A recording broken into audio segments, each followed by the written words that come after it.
Guest Pass allows your residents to send temporary access for all of their access points. Step 1. Tap on the Guest Pass button at the bottom of the screen to open the Guest Pass screen. Step 2. To add a Guest Pass, tap the orange plus icon.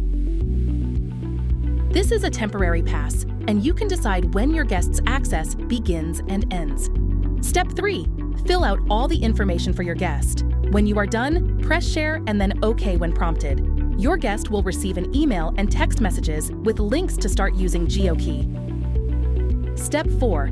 After tapping OK, you will be returned to the Guest Pass screen. Any inaccurate or unwanted guest passes can be removed by tapping the trash icon by the relevant pass. If you run into any issues, please contact Geokey support at 888-348-9905 or email support@geokeyaccess.com at any time for assistance.